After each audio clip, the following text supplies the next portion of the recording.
Hey there, welcome to the Mental Perk podcast. I'm Carla Hutcherson, licensed professional counselor. And I'm Brandy Mock, entrepreneur, author, and community leader. And we're here to talk about real people, real issues, and real talk. Today on Mental Perk, we are joined by Steve Cunningham, founder of Simple and creator of the world's first AI business school. After building successful ventures, Steve is now transforming business education with a model that equips professionals for the AI-driven future. We are so excited to have you on the show today. How are you?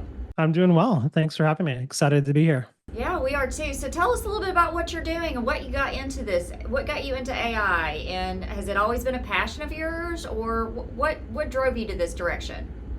Like most people, I found out about AI when it was released to the public somewhere around November 2022. And I know some folks have been learning about it since, but I did not have a background in AI.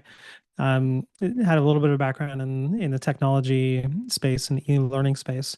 But we had a business leadership education company previously called Readitfor.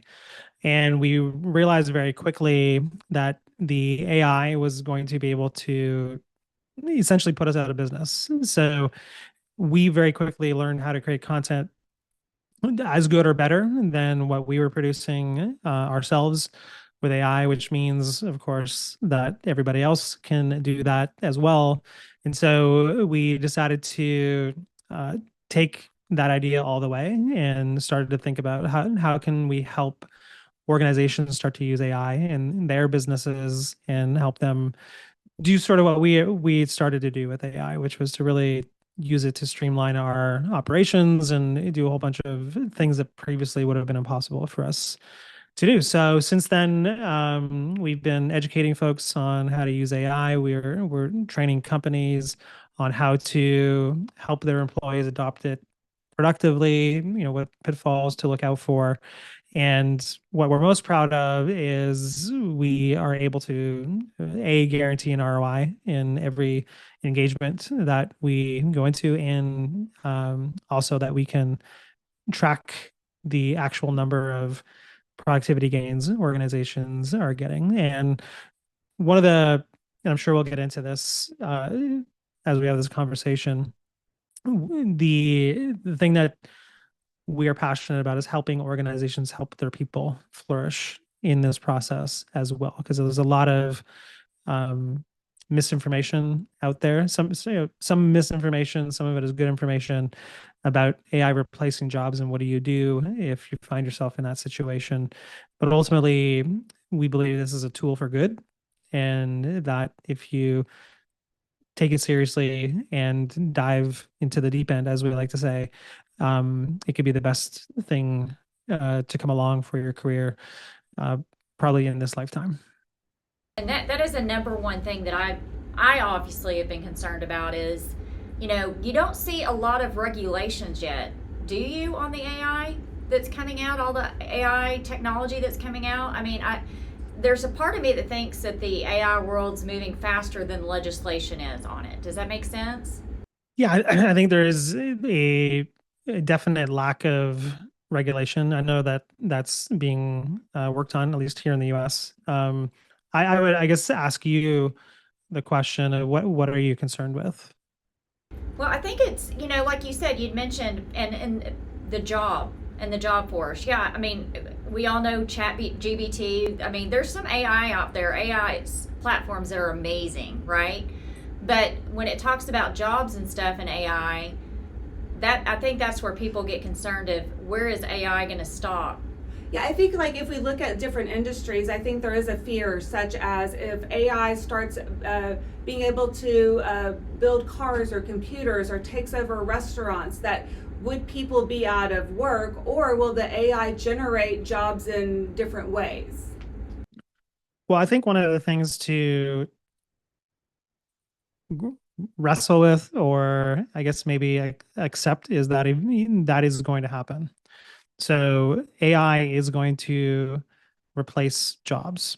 And the only question left would be, well, what do we do about it? And so I guess if you're if you're watching what's happening and you're hoping that regulation is going to save your job, it's going to be too late, too little, too late. And the people who are adopting AI and are using it in their roles, not only are they more productive, not only are they shown to be people companies want to keep around, what we have found is that they go through this psychological transformation as it's happening, where there's first this, it's kind of like our version of the 5 stages of grief, which is the first thing they have is fear or active resistance. So most people who have not really adopted AI full scale will either be worried about it or very much resist it doing their job. Usually people are okay with AI doing other people's jobs. Is when that starts to show that it can do their job that they get concerned. And so then they start to wrestle with it. Then they start to use it, and what they find is that they're there's this embarrassment phase when they start to use it and they realize, oh, this AI can do things that, I spent my entire life building these skills up to do.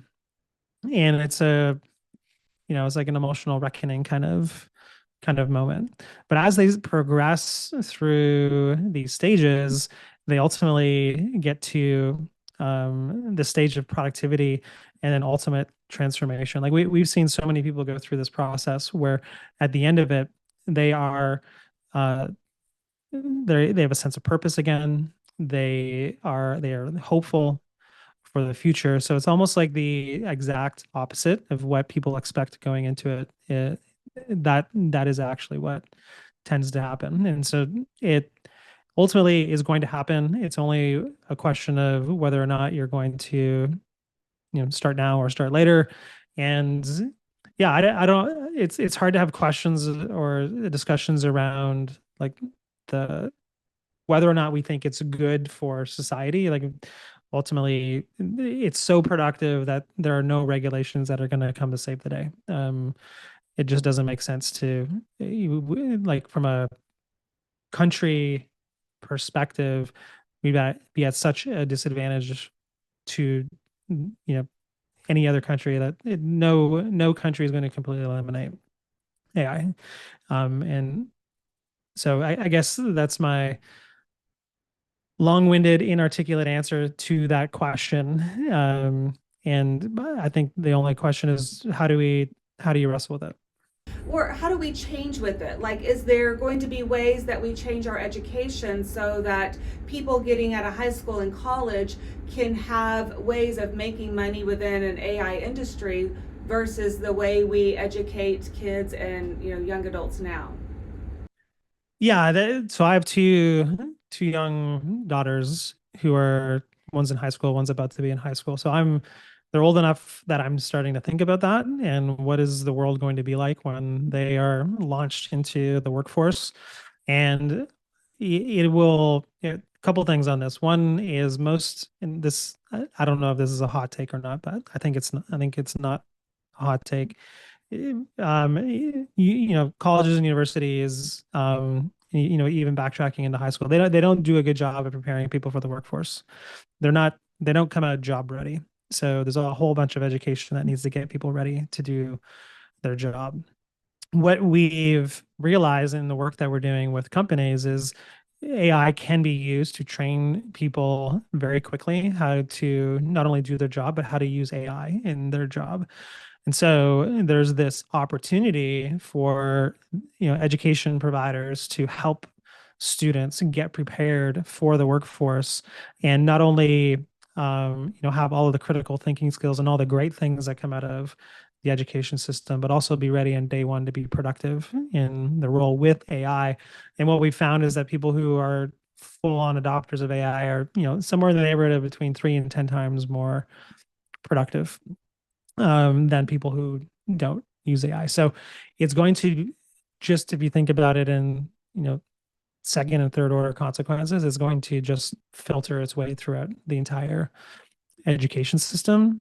And I've even got just yesterday I got a text message from a friend who's like, I'm literally taking his kids out of traditional school to get, and he's asking me like, what can I do to educate my kids on this?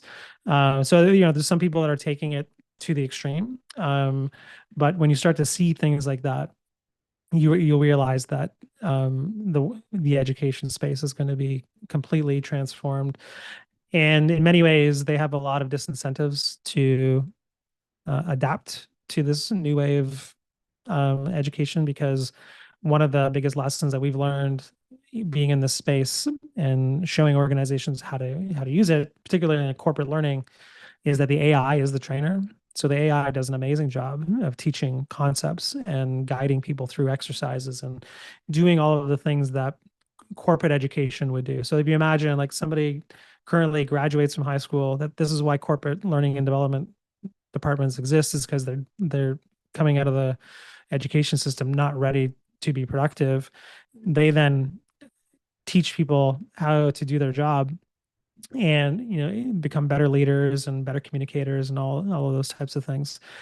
We have found the AI to be way more productive in filling that role than traditional corporate learning and development organizations. So yeah, again, another long-winded answer, but I think it is going to transform everything, and it is almost certainly going to very quickly filter its way through the education system. So do you think with that filtering through the education system, do you think we're going to have just strictly AI teaching these kids, or do you think it's going to be assisted with teachers? I mean, I look at some of the stuff that's AI. It's amazing, right? It's so interesting to me. I think it's just, I can't wrap my head around how it learns as you learn, and it grows even faster and I don't even have the right words for it, but are we thinking that teachers will no longer be teachers? I'm thinking in relation to what Brandy's saying, though, there are kids that learn differently, and so to take a teacher out of the classroom might impact their ability to learn. So it may be a combination of having that personal connection with the teacher, but also having that AI generated education as well. Yeah. So when we are working with organizations, the approach that we take is we are going to, AI can do portions of jobs right now, and it can do them very well. Mostly it does not do an entire job completely. So it's not like you're going to just completely cut off, the example. It's not going to completely cut off the need for teachers. So the question is not, is it all AI or just the way we've always been doing it? But what does the future look like? What is a teacher who truly understands how to leverage AI to get the best possible outcome for the student? What does that look like? And that's kind of, it'll take time for it to filter throughout the system. And there's also the idea that the AI today is as bad as it's ever going to be. So it's not going to get worse. It's going to get better, and it's going to get exponentially better. And so it's going to be a continual learning and relearning of how do people interact with the technology and what parts of the jobs. So the way we look at it is you take a job description, and you figure out which of these things in your current job description can be done better with AI. Those things are just like, that's going to happen because if a machine can do the job better, ultimately the machine will do the job. So we get to focus on the things that are uniquely human skills. So, the social emotional impact. It's unlikely that, that's going to be replaced by AI anytime soon, but maybe it will. And as soon as it's clear that the outcomes are better, then it will. So I think the only people who will be guaranteed, losers in this game, if we want to put it that way, are the people who resist the change. The people who lean in will be the people that organizations keep around. And there will be a lot of pain in the way that this kind of works its way. It's going to be great for the economy. It's going to be bad for people who don't adopt it. And we're hearing stories all the time of people, large parts of departments just being laid off. And the people that are left behind who still have a job are the people who have figured out how to use the AI productively. So I don't want to make it seem like it's going to be this great utopia. I'm sure there's be a lot of pain for a lot of people, but the only way to increase your chances of avoiding that would be to go all in on it, I think. Yeah, but in a way, though, I hear what you're saying as far as increased productivity with the AI and stuff. But once you do that, and the AI is actually doing a lot, it could be doing a job for 10 people, right? One person could take over 10 people's job by learning. I'm just putting a number out there, not 10 necessarily, but is it possible that one to where you're able to cut costs as corporations to where you don't have as much personnel that you have to hire? You're relying on the AI and the people that are embracing the AI tech. Yeah, and that's exactly is exactly what can happen. It's exactly what is happening, and will continue to happen. So there's stories of any roles where you wouldn't expect it. Like one example is somebody who was recently laid off from a data science department from a large company. A couple of years ago, data science was like the most rock solid, new shiny career you could get into, and entire multi-$100 million buildings are being built in universities. The data science campus and all of those good things. Those jobs are getting wiped out, and left behind from 40 people is like 2 people. So it's sometimes worse than better or worse depending on how you're looking at it than those numbers. And the only question again will be, number one, how do you make sure you're the 1 or 2 people left behind, if that's important to you? If you do find yourself in the 38 or 39, you need to figure out what's next. And the only thing that will be next is how do you start adopting AI in your role? So that's, I think large companies there's going to be a lot of that happening. I think the good news for most people is that most organizations want to grow. And they don't want to replace people. They just want to be more productive. So most of the people that we work with are way more interested in, okay, we've got a lot of the busy work out of these people's hands. What else can they do? And now that we've equipped them with this new tool that turns them into something way more productive than they were before, how can we turn that into an asset for the company? So I think the reality is, again, large companies are going to slash costs. That's just part of the deal, and they are finding the ability to replace jobs with AI. They will continue to do it, and it'll continue to happen. Smaller organizations want to grow. Industries where AI could be so very beneficial, in like you're talking about corporations and accounting firms, taxes, lawyers, all of those different things. The one area that may be safe is more labor intensive work, such as construction, and areas where people, you can't use AI to replace those people necessarily. I guess better tools would be a way to use it. Yeah, I think for the short run, that the manual labor is obviously a space where the things will be safer. You can't replace manual labor for the most part, especially specialized manual labor with robots yet. But I think it's also that's also if you're trying to minimize risk, yeah, that would be one of the things to do, and is go get a manual labor job. Those are less likely to be washed out. But I think the real benefit for most folks is how can, if you're able to be 10 times more productive than almost everybody else who's applying for this role at a company, the opportunities are also much greater for people who are adopting AI. So I think if you're making decisions out of fear, it'll lead you to one spot. If you're making decisions out of hope and ambition, it's going to lead you somewhere else. And so I think we need to balance the fear side of it with how can we help give people hope that there's a brighter future for them.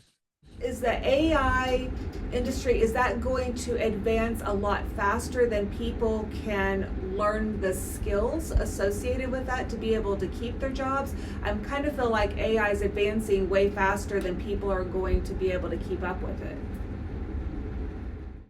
Well, I think one of the things that we have found in the work that we're doing and being deep into the space, is the tools are actually incredibly easy to use, and they're going to get easier and easier to use. So very soon you'll be able to, and this to some extent exists already today. Just talk to the computer and it'll start doing tasks for you. Like that's the world we're going to live into. Is you tell the AI, I want you to go do this thing. It can start using your computer for you and start to execute on tasks. That's what's most likely coming next year, if what the major AI companies are saying is to be believed. Sometimes you can believe them. Sometimes it's a little bit of a show for keeping people engaged with what they're doing. But ultimately, the tools, and this is why this is so great for the people who are picking it up, is like you don't need any technical expertise to use these tools. It has literally gone from needing to know how to code to build a software program or to build a website or to do many technical things to you can literally just tell it in plain English what you want. And so I think that's one of the misconceptions is that, yeah, so yes, to answer your question, the technology is advancing faster than most people realize. The adoption is probably going slower than most of the AI companies would have hoped. But the ease of use of these tools is just going to continue to get easier and easier and easier. And it levels the playing field for many people. I think what's contributing to people's inability to really embrace it fully is the fact that people just have a fear of the unknown. This is coming about in such a quick way that, so it's kind of those kind of things I feel are, feeding that fear of the unknown. Yeah, and I totally get it. It for me, it was actually imposed on me. So I realized very quickly that AI was going to put our business out of business within a relatively short amount of time. And so I needed to move quickly. So I went through that fear and anxiety just like everybody else. So that's just going to happen. But the fear of how do you deal with, how do you deal with the fear of the unknown? Well, you deal with it. You get into it and you start to face your fears. And again, what most people are finding when they face their fear of this is that this is a positive, transformative experience. And we always tell companies when we're working with them that this is not a technology problem. The technology works. It's amazing. It's guaranteed ROI when you use it. Your people are more like, there's no question that it will happen. The only problem is you need to get people to use it. And that's a psychology problem. And creating the psychological safety for people to interact with it and to start using it publicly in their roles is the actual problem to be solved. So I think it's the same thing for anybody. There's only one outcome here that will ultimately play itself out, and that is people with using AI in the most productive way are going to win. They're going to win the jobs, they're going to win the business, they're going to do, and the people who don't are going to ultimately find themselves on the other end of that equation, which is going to create a lot of pain for them. So we're really passionate about telling the story of this is a psychology issue. We need to educate people on the tools, but mostly we need to shepherd them through a process of learning how to wrestle with those fears, how to make them feel safe, that they're ultimately companies are going to do what companies do. We like to work with organizations that want to grow their people and not get rid of them. So that's the message we're trying to bring. I feel like they have an understanding of those fears, and then they also have an understanding of using the technology in a certain way that can maybe reduce people's fears. I mean, that kind of bridges our gap between, what you're talking about regarding the business schools and the companies that you work with and mental health care or medical health care, because those two fields are very different. And a lot of it, there's we're driven by HIPAA compliance. A lot of that is, and so how does AI fit in there? What role can it play in the medical and the mental health world? And I think, I think psychologists are doing a good job of bridging the gap from business to healthcare. I think I was just making a comment on just kind of bridging what you're doing and then kind of where our specialty is, and that's in that mental health and in healthcare arena. Yeah, so. I think the AI is going to be very productive in helping people deal with mental health issues. Like I had a mental health company before this company as well. So I, not certainly not as well versed in the area as you are, but for instance, you could very easily get the AI to walk you through every single cognitive behavioral therapy treatment, and it works. It works well. The AI is natural. It does a lot of things really well. So I think in every single industry, we need to think about what does the human being do? What is the value the human being brings to the table? And then how do we let the AI do what it can do? When it's clear that it can do it as good or better than the human can, it's time to offload that work to AI and learn how else do we add value in this new world that we're going to live in. So, which in itself is like a mental health exercise, because it's just going to play itself out. I think there are a lot of industries. You mentioned, where regulation is going to come in. Like heavily regulated industries will move a lot slower than non-heavily regulated industries. So healthcare is going to move slower in AI than,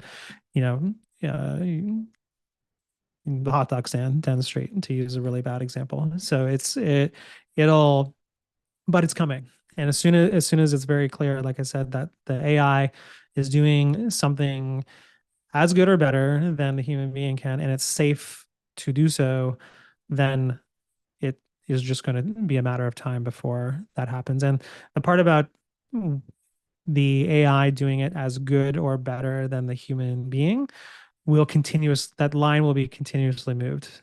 So most people make the mistake when they're using a technology to think, wow, this is what this technology will always be like, when it's actually gets better, day over day, week over week. And so the line keeps getting moved, and ultimately, the only question is, how far will that line go? And most people believe it's going to go very far.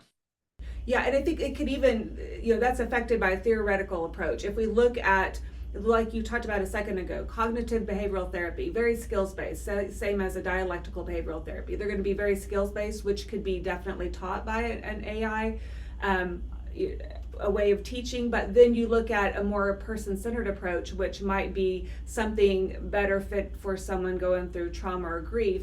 That might be something that is more, has a better personal touch with a personal therapist. So I think there's going to be a balance of using different theoretical approaches with different kinds of issues regarding mental health. Yeah, I was going to say, so the way we help people think about this is, even that is something theoretically that could be done by the AI. Like, what is the best approach here? And that's a cognitive task that a therapist or a psychologist or a psychiatrist goes through. So the premise we start with is almost all cognitive work will eventually be done with AI. And what does that mean? And so the only question is, can it do it well today? And so, maybe there are situations where we want to make sure that we don't take the human out of the loop. And yeah, I'm sure there are, many examples of that in the healthcare system, where we need to make sure there's a human being in the loop at all times. But I think, assuming that, well, the AI can do this, but it can't do that, that wall just keeps getting broken down over and over and over again. So I think the example of deciding which approach is best and then helping the person do that approach or apply that approach, like you can take the AI all the way in many cases. And so again, I think it's just as soon as somebody figures out how to do that safely, it will be done. And so I encourage everybody to try to take it all the way. And when it's clear that it works, use it. And when it's clear that it doesn't do a good job, don't use it, but don't ignore it. Yeah, definitely. Do you think our students, though, Steve, when this, because they're already starting, our kids in college and grade school, they're already starting to play with AI. Do you think that it's going to make these kids think more critically with all the AI assistance, or do you think that's kind of what I think as a parent? Like, I would be concerned with younger kids now. Like, are they going to take advantage of the AI and actually learn from it, or are they going to just let AI do their job and them lack all the education that they would have learned without AI assistance? Does that make sense? Yeah, I can only tell you my experience so far. So my experience with my kids is they don't use it very much. So I, or at least I don't know that they're using it. I suspect that they don't because we never talk about it. And they know that I do a lot of work in AI and I use it all the time. So I think getting people to adopt a new technology is harder than most people think. So I think that is a barrier. Like we're gonna have to work really hard to get kids to adopt it at all. So that's number one. I think number two is there is a fear, and I hear this from, again, you always hear the defenses from people who will say AI can do. I'm happy for AI to do everything else, but it certainly can't do X. Like everybody has their favorite example of what AI can't do. And so my personal experience has been my critical thinking skills have gotten way better with AI because it helps me think critically. And it's specifically because they have produced OpenAI specifically, the reasoning models. That is a recent development this year. And it does an amazing job of very, very quickly helping you think through multi-step problems and reason well towards good decisions in whatever it is that you're doing. And it can help you consider, hundreds of factors all at once, and you can do it almost instantaneously. So I think I've been using it. I think the biggest benefit that I have gotten out of using AI is as a critical thinking thought partner, making big decisions in my business and in my life. So I think if it's just like anything else, there's a danger that it'll be used to turn their brains off. But I think there's a good chance that if we show them what can be done with it, that they'll use it to turn their brain on. And so I think it'll just play itself out like things always do. There's going to be lazy kids who will do the bare minimum, but those people will not have the best jobs. And the people who lean into the technology and use it to its full capacity will be the ones that succeed. And I think that dynamic has always been true. And I think it'll continue to be even more true in the future because the difference between somebody who uses it well and somebody who doesn't use it well is amplified significantly. I think it's interesting because a lot of the schools are pushing back. So kids are not allowed to use chat GPT or any of those when they're writing papers, and they can actually get a failing grade if they do. So what I also am curious about though is as computers became more relevant in education, we saw that kids or even calculators, kids' math skills started to fall off. And then with the computers and word processing, we found off writing skills and grammar and all of those things started to fall off. I'm wondering, are we going to take away the ability of these kids to critically think, or are they going to be solely reliant on all of these things that we're giving, all these tools that we're giving them, and not use their brain in such a way that it develops its own ability to process? Nobody is arguing anymore that we shouldn't use calculators. Nobody's arguing anymore that we shouldn't use computers, and then the same will be true of AI. So will it change the way we interact with the world? Absolutely. But there's no doubt that in the overall grand scheme of things, it's going to make things better and not worse. There's always the technology or the next thing that's going to be the end of the world. And I think there's most of the people who have the biggest concerns about those types of things being true are the people who are not using it productively. And the way I like to describe it is like how when you're talking to your kids, like how are you sure you don't like broccoli? You've never tried broccoli. Um, you just don't know. And so I think there is a definite there's going to be a definite change in how kids interact with the world and how they are productive in the world, and it'll be different than when we grew up. But again, it's back to that idea, like nobody's suggesting we shouldn't have calculators, and nobody's suggesting that we shouldn't have computers, and in 20 years, nobody's going to be saying we should go back to when we didn't have AI. Well, and I'm just thinking with with all the texting people do now, and everything's in shorthand and unpunctuated, and then you go to try to write a paper or you try to write something professional. People can't do it anymore. They can't speak in full sentences. They can't, and so it's very interesting to see, how the technology affects our ability to function without it, like in real life. Absolutely, that's going to happen. So I find myself, so this is just a really small example, but um, you don't need to type words correctly into the AI for it to understand what you're saying.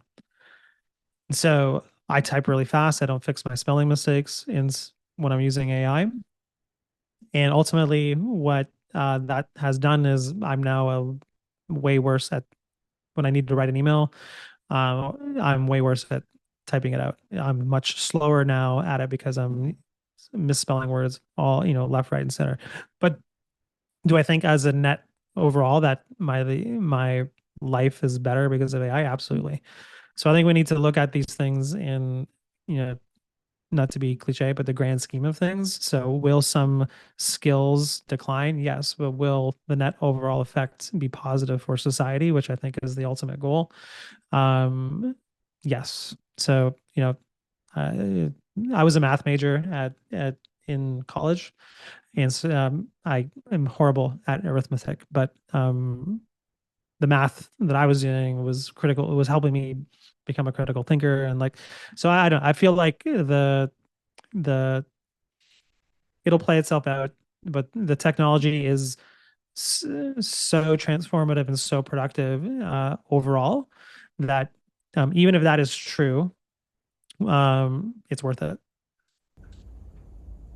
So yeah, I think this has been very interesting. I feel like, again, we have to find a way to have that parallel development with the AI process as we're making those changes. And I do feel like the AI is going to advance quicker than we change. And so that's going to be, I think where mentally people are going to really have to find a way to figure out how to function in that new world like you're talking about, because you're either going to be left behind or you're going to find a way to keep up. And so it's going to be kind of the survival of the fittest in a way. Yeah, it is, in the US, it's always been survival of the fittest, and it'll continue to be that way. And I think the you need to keep that in mind as the reality, and there will be winners and losers, and that's not well, I think thinking about it as a moral issue um is ignoring the reality of what's going to happen. So whether or not I believe this is the right thing is irrelevant to what's going to happen. It's going to happen, and people who are 10 times more productive than the next person are going to be rewarded, and the people who don't come along for the ride will not. And so I think it is I am sure there'll be regulations around it that will attempt to slow it down. But I just don't think, practically speaking, that will happen, because the disadvantage it'll put us against other countries that are not doing that, it just won't, the trade-off will not be worth it. So I think from like an individual perspective and from like the people you care about perspective, the only end game here that is reasonable is they should start using the tools immediately. They should try to think about how to completely integrate it into their life in a way that is productive and that is helpful. And I think, from I think social media has been, and you know this, being in the mental health space, that is a destructive technology. I believe that this technology, AI, is going to be a positive transformational force for people. I've not found any studies suggesting that people that use AI are struggling with their mental health. I suspect when we start doing those studies and they come out, you'll see that it is helpful for their mental health. So I'd be interested to see those studies. Let's put it that way. I think my biggest concern is that, yes, I think, obviously AI is the future, correct? And, I worry about, we've got kids that are doctors. Is AI going to take over them from being the physicians and the surgeons that they are? And then, you've got, my biggest concern is, let's say something catastrophic happens. Have we become so reliant on the AI that if AI no longer exists, are we going to know how to function as a society doing the basic skills that we learned prior to AI? That's a really good point. Just thinking about power outages and things that, if people are so reliant on it, that could be devastating to our economy. Like those kinds of questions, like what comes to my mind is, okay, but what are you going to do about it? And I think the reasonable thing to do, if you're thinking about yourself or you're thinking about your like you just mentioned, like, will it take over your kids' doctors' roles? Maybe, and maybe it will, but sitting around and worrying about it isn't going to change the fact of whether or not it's going to happen. And the AI is going to continue to march forward. It's going to continue to transform jobs. It's going to take away jobs from people who don't use it. So I think dealing with the reality of it, rather than worrying about it, which I think would be a common thing you would mention to a client who had been struggling with their mental health, is the healthy way to deal with it. Unless you're actually going to have influence on policy and those types of things, from an individual perspective, I think taking care of your family, taking care of your friends, the only reasonable thing to do is you need to learn this and learn it now. So I leave that's my approach to this for, thinking deeply about the people that I care about, is there's no way I'm going to have any influence on the regulations that come or don't come.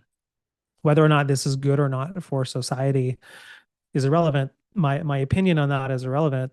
It's going to happen, and what do we do about it, and how do we make sure that the outcome is as good as it can be for the people that we love and we care about? And that, I think, is, again, the only reasonable advice that I would give to anybody, or in my mind, is the only reasonable advice you can give to somebody in this situation.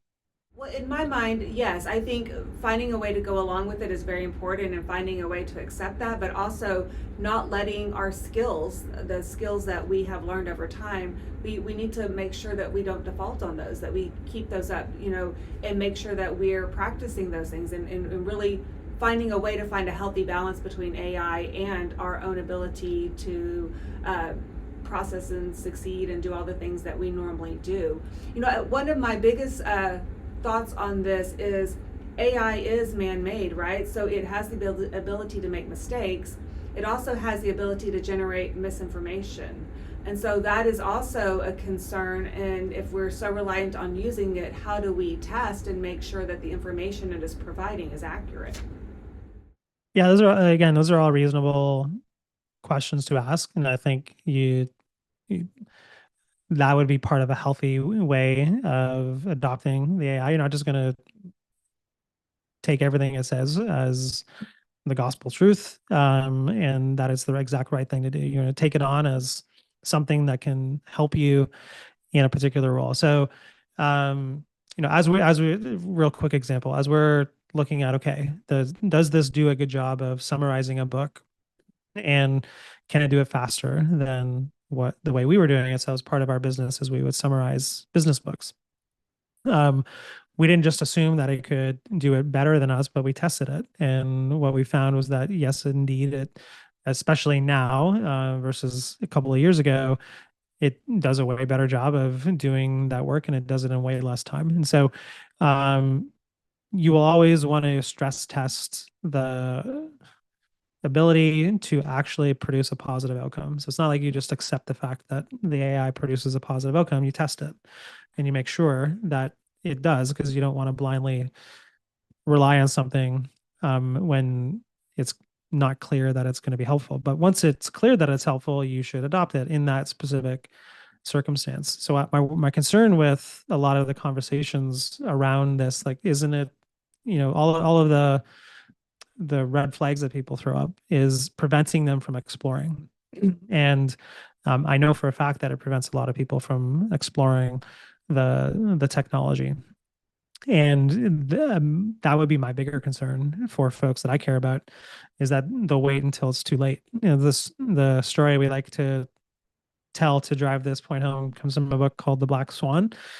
And there's an anecdote in that book around the idea of don't be a turkey, where the turkey feels has an amazing life and it's being taken care of and nurtured and fed every day, and the life is good until Thanksgiving dinner comes along, and all of a sudden, life is not so good anymore. And so I think the best approach for, again, going back to, like, if the people you care about, would be find as many possible ways for this to be useful for you. Stress test it, make sure that it's useful. Don't just blindly use it in situations where you're not clear if this is going to be a net positive outcome for you, but explore it everywhere. Do not make any assumptions that this technology cannot be used in a certain place, because what is happening right now is that there are millions of people out there who are exploring the bounds of what these tools can do. And the people who find out those use cases will start the next business that will put the next group of people out of work. So that is just what is going to happen. And so again, I always go back to, I'm thinking about it from, my kids' perspective. The societal impacts will play themselves out, and just like they have with every other technology that has come along. But I would be very concerned for people who don't try to take it all the way, because it's like it's almost like reverse fear mongering a little bit. At least I view it that I have a moral obligation to my kids to make sure that they use this in a way that is productive for them. And the only way they'll find that out is to use it. Information, and we are so thankful that you came on to the show today. How does someone reach out to you, Steve, if they want more information about how you help people with their businesses? Can you give us some information about that?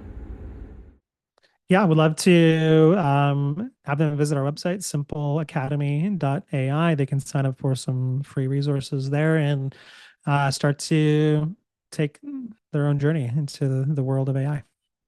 Yeah, the neat thing is Brandy and I, through the help of our producer, we are now using more AI, and we have found our job has gotten a little bit easier, a whole lot easier. Yeah. We are so less stressed over things that we were stressing over. So we do see the benefits of it. We do see how it's creeping into our world, and it's going to be interesting to see how other industries pick this up and really adapt to it. Well, I wish you all the best and good luck, and yeah, really appreciate you having me on. It's been a fun conversation. If you or anyone you know is struggling with mental health issues, please reach out to talk to someone you trust. Get connected to a mental health professional who can help you find ways to cope and ultimately feel better. If you are having suicidal or self-harm thoughts or thoughts of hurting another person, please go to the nearest ER, call 911, or contact the National Suicide Hotline at 988. Thank you for tuning in to Mental Perk. We hope our talk today highlighted real people working through real issues based on mental health. Our goal at Mental Perk is to make sure every one of you knows you're worthy. We're in this together.